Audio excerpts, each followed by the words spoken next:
Bem-vindo a mais um vídeo, meu nome é Caio. Nesse vídeo aqui eu vou te passar uma explicação rápida e uma dica em relação a linhas, tá? Como você pode construir line art. Você observando esse mesmo desenho aqui lado a lado, com diferentes estruturas de line art, você já consegue observar que esse aqui na esquerda, ele parece, apesar da pose dela ser mais dinâmica, tá mais fluida, ele parece ser muito mais pesado e duro do que esse aqui na direita, que tem uma fluidez muito maior, tá? Por que esse tipo de coisa acontece? Vou aproximar mais um pouco para você observar. Olha só, aqui a gente tem um rascunho, né? Um rascunho de um line art. Então, nesse rascunho de um line art, esse aqui vai te ajudar muito a definir o seu projeto final. Se ele vai ser mais pesado, mais truncado, né? De certa forma, ou se ele vai ser algo mais leve, com mais movimento. Características aqui que a gente pode observar. Às vezes é comum, pega às vezes em livro infantil, tá? Aqueles desenhos só com as linhas mesmo. As linhas elas têm uma estrutura quase sempre dessa forma aqui, ó. A mesma espessura que ela é aqui, ela é no final, tá?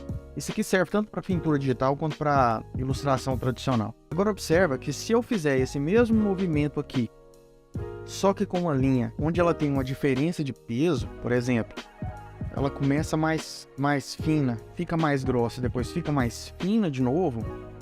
Esse movimento aqui, ele vai passar uma fluidez maior, tá? No lápis é até mais fácil de você fazer isso, porque você pode utilizar mais o peso do ombro, né? O peso ali da mão, a pressão do lápis. Então no digital vai ser um pouquinho mais complicado, mas é só uma questão de prática. Logo você acostuma, você consegue fazer, simular aí o desenho utilizando esse peso. Vai depender também da pressão da sua caneta, da pressão da tablet. Olha só, por exemplo, aqui na mesa digitalizadora, se eu pinto fraquinho, ele vai mais fraco, se eu vou ficando mais forte, ele vai adicionando força, ó. Então você consegue fazer isso.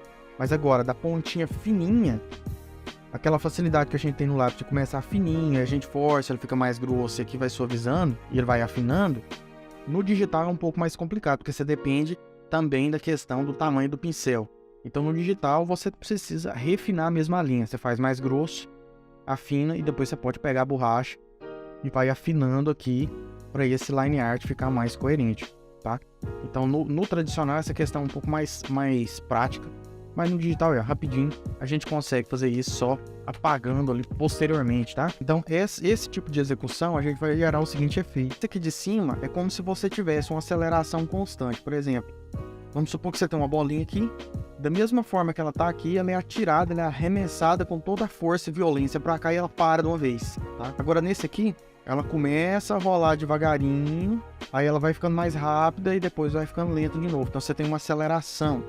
Essa aceleração e esse movimento de fino, grosso e fino vai criar aqui no seu trabalho final, aqui na execução do seu line art, uma estrutura onde o que vai acontecer? Seus olhos, por exemplo, vão começar dessa curvatura, ele vai começar fazendo um movimento mais lento, aí ele vai vir aqui com velocidade, ele vai ganhar um peso, vai descer aqui, vai voltar, vai subir, vai passear pelo personagem de novo.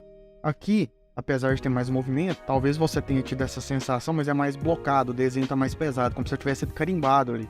E aqui ele está com a fluidez maior. Então, fazendo uma representação disso aqui, por exemplo, com uma forma geométrica, vamos supor, imagine que eu tenho esse formato, né? Esse objeto.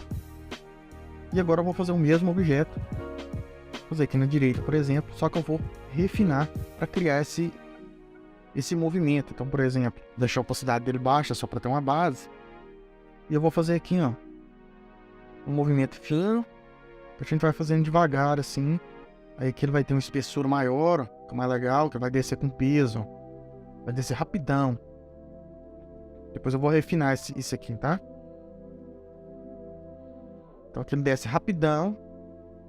Faz a curva rápido. E perde velocidade aqui, ó. Aqui ele vai afinar de novo. Ó, vou deletar aquele line art de baixo, que eu deixei com opacidade. E olha aí a diferença, né? Da fluidez e da pressão, ó. Então aqui a gente tem rapidão. Aí fica lento, aqui fica rapidão de novo. Tá vendo? Então nesse caminho, nesse sentido, você executando dessa forma, criando esses pesos, você ganha mais fluidez no seu line art, fica mais interessante. Aí em algumas partes você vai sentindo na hora que você for criando, mas normalmente você pode sempre fazer assim, quando você começar uma linha, você começa ela fina e termina ela mais grossa.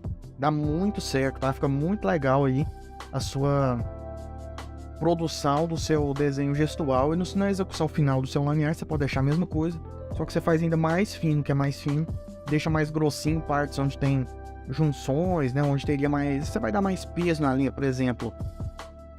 Vou mostrar alguns exemplos aqui de outras ilustrações, tá? Ilustrações finalizadas que tem o line art. Aqui, ó, exemplo número 1, bastante sutil, mas você já consegue observar isso aqui, olha só. Mais fino, mais grossinho, mais grosso, tem a junção de duas linhas, ó, dessa mais grossa aqui. Chega aqui mais fino, mais grosso. Você pode fazer o contrário, grosso, fino, grosso. Você pode alterar a ordem dessa fluidez dessa linha. Então aqui, por exemplo, ela começa grossa, ela fica fina, ó, e aqui ela engrossa de novo. Outro exemplo aqui na ilustração que utiliza o line art, ó. Aqui mais fino, aqui mais grosso, tá vendo? Aqui mesma coisa, ó, começa fininho, aqui na junção de mais linhas fica mais grosso, para dar um peso mais grosso, mais fino, mais grosso. Então dessa forma você consegue fazer. E se você deixar tudo da mesma espessura, do começo ao fim, vai ficar com aquela característica estranha, por exemplo, igual em jogos, vamos supor que artificialmente utilizam o cel shading, né? Vamos pegar gráfico tipo Borderlands, ou alguns desses jogos que utilizam que forçam essa linha. Por que fica ruim, estranho a ilustração? Porque o cel shading é um outline, né? Uma linha artificial, e ela não tem variação de espessura. Então é por esse motivo dessa continuidade, né, linear demais dessa linha, que vai ficar artificial, fica estranho, o desenho fica blocado demais. Então utiliza desse recurso aqui e seu line art vai ficar bem melhor. Então basicamente é isso, eu agradeço demais, espero que tenha gostado, espero que essa dica aqui mais rápida tenha sido proveitosa e produtiva para você. Interessado em ser meu aluno, o link do meu curso completo na descrição. Mais de 50 horas te ensinando do básico ao avançado, definição de estilo até realismo e hiperrealismo. Valeu demais, brigadão, sucesso!